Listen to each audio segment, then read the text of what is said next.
A platicar con Jesús Silva Herzog Márquez, columnista, colaborador de este espacio, sobre lo sucedido esta mañana, que parece pues como estos cohetes que se detonan en una plaza pública en donde la gente está traumatizada por la violencia y la inseguridad, y inmediatamente pues lo que parece es otra cosa, ¿no, Jesús? Sí, yo creo que fue muy, muy delicado lo que pasó esta mañana con esta confusión, sobre todo, Enrique, porque el rumor no empieza de un tuitero anónimo, viene de las autoridades mismas del gobierno de los Estados Unidos, y el hecho de que pues horas después hayamos descubierto de que se trataba de unos globos y no de drones de los cárteles mexicanos, es un alivio, pero un alivio muy leve, porque pues no solamente estamos ante la agresividad terrible del gobierno de Donald Trump, que escuchamos en todos los tonos imaginables en materia de seguridad, en materia comercial, sino que también estamos enfrentando la terrible descoordinación, la improvisación, la ineptitud del gobierno de Donald Trump, en donde no hay una comunicación inmediata entre el Departamento de Transportes, el Departamento de Defensa, que ahora llaman Departamento de Guerra. Y yo creo que eso también es un asunto que coloca a México en una situación extraordinariamente vulnerable, porque efectivamente, como platicabas tú hace un momento, pues todas estas horas, que a mí me parecieron muy largas, se alimentó y se estimuló este discurso en donde pues lo que hay que hacer es intervenir en el país que no tiene control de su territorio, donde pues estamos nosotros viviendo o padeciendo la incursión de fuerzas extranjeras en nuestro espacio aéreo.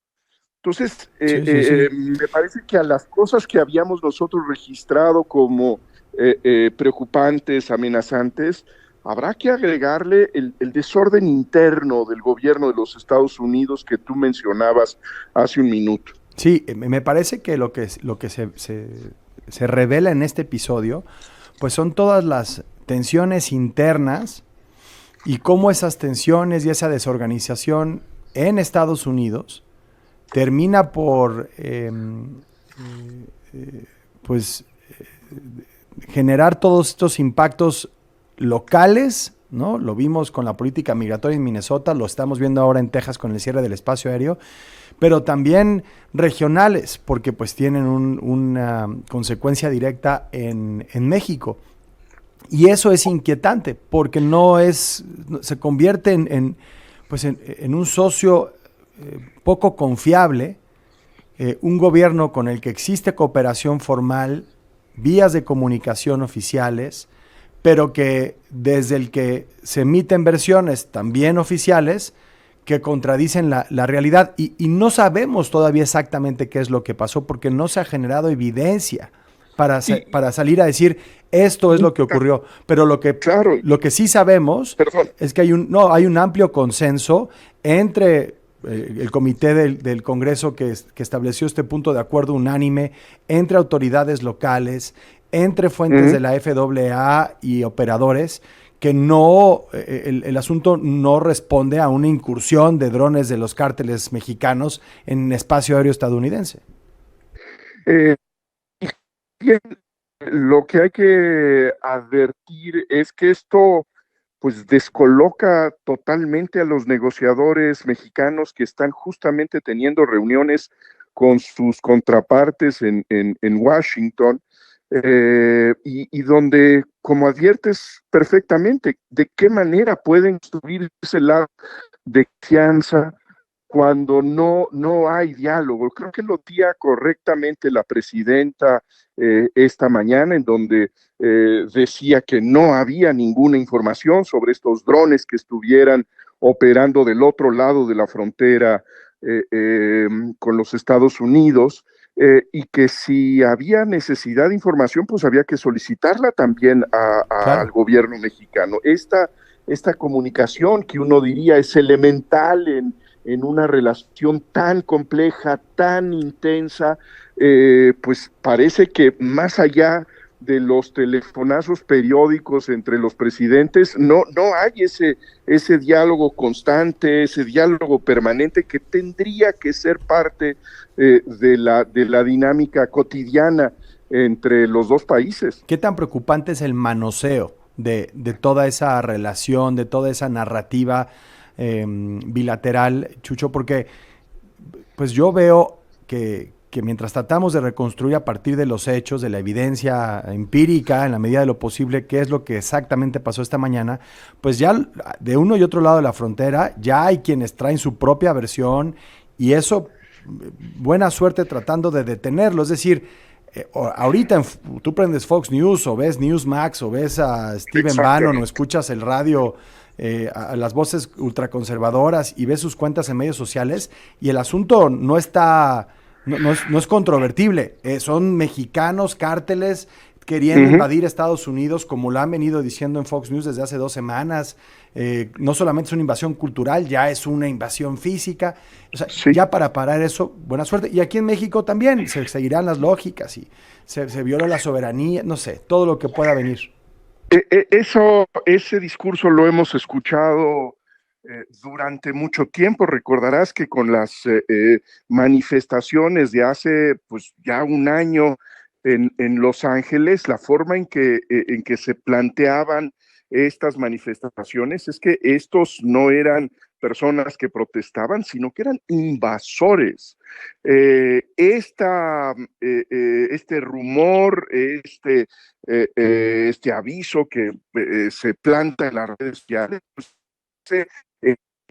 esa convicción que tienen muchos grupos cercanos al trumpismo de que la amenaza que viene del sur tiene que ser encarada con incursiones en nuestro territorio. Me parece gravísimo y creo que es pues reflejo de que no está funcionando plenamente esa comunicación, que no hay espacios de confianza entre los dos gobiernos y en ese sentido, pues nosotros somos la pieza más vulnerable sin duda de esa ecuación.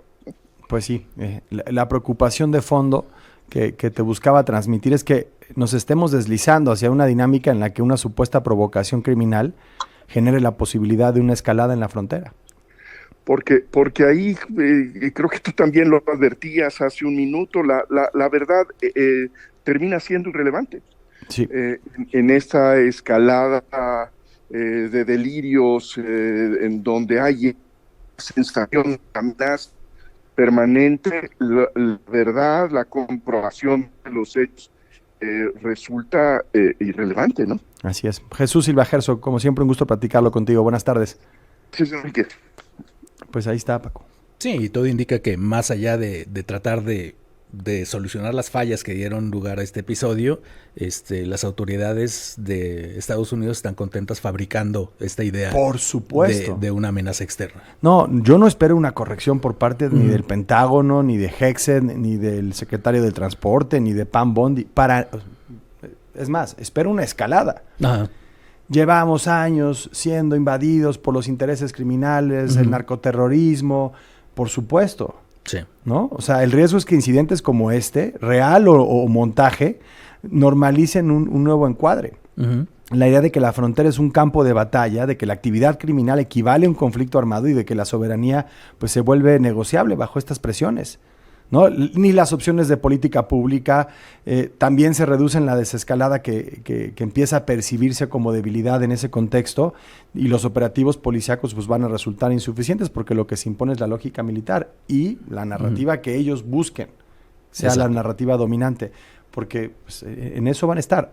Yo no espero para nada una corrección de rumbo y decir, no, efectivamente, hubo un desencuentro burocrático entre la FAA y el Pentágono y eso generó el cierre del espacio aéreo y pues esa es la explicación. Sí, y yo creo que México debería estar preparándose para ese escenario y tener las pruebas contundentes con vigilancia, con todo esto, para asegurar que lo que dicen de aquel lado no es lo que ocurrió. Ahora, de nuevo, repasar las cuentas de la ultraderecha, de los sectores más conservadores en Estados Unidos, hablando sobre narcoterrorismo, sobre México y los mexicanos y sobre todo esto. ¿Sabes de qué no hablan? ¿De qué? De que 80% de las armas incautadas al narco en lo que va de este sexenio vienen de Estados Unidos.